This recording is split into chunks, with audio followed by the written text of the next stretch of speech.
from Nokia when I was the CEO of Nokia. The year is about 2009. Nokia had recruited the first batch of management trainees in 2006. I've always been invested in management trainee programs, so I knew each of them exceedingly well. And in 2009, one of the young management trainees who joined us in 2006, Sushant Dalapati from IIM Ahmedabad, he came to me and said, Shiv, I want to leave the company. He had done exceedingly well. So I sat with him and reasoned with him and said, Sushant, why do you want to leave? He said, Shiv, I want to go and work with my friends. We're starting a small boutique consulting firm in Bombay, and I want to go and do that because what I'm doing right now is one industry, mobility. I will get a chance to do a lot more, etc. So I sat him down and said, hey, you know what, Sushant, you might be a consultant, but you'll never have the joy of execution. You'll give some advice, somebody will not do it. Now, between the three of you, you're starting something, okay? You don't know what the culture is. You'll have differences. You don't know how to resolve the differences, etc. And it won't be that easy, okay? So he said, yeah, fair enough, Shiva. I understand what you're saying, but let me go try it. So he went away. And about 8 months later, he sent me an SMS saying, Shiv, I'm in Delhi, can I come and see you?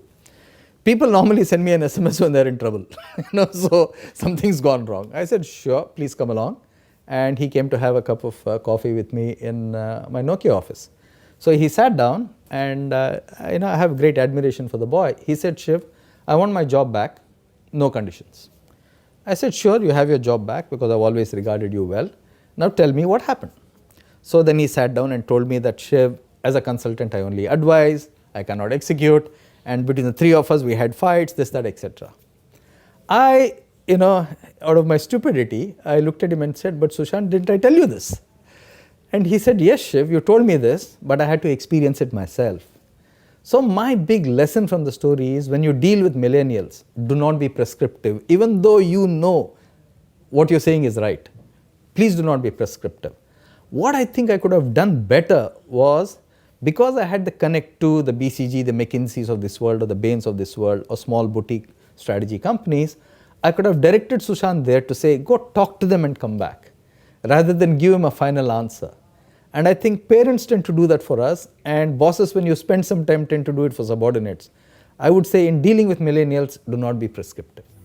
What a powerful story, and I'm sure you'll agree that you'll be able to remember this for far longer than if Shiv just gave the advice. Don't be prescriptive, give people the experience. Don't be prescriptive, be a coach. That is the power of stories. When you use stories to illustrate a point, it becomes far more memorable than just sharing the point on its own.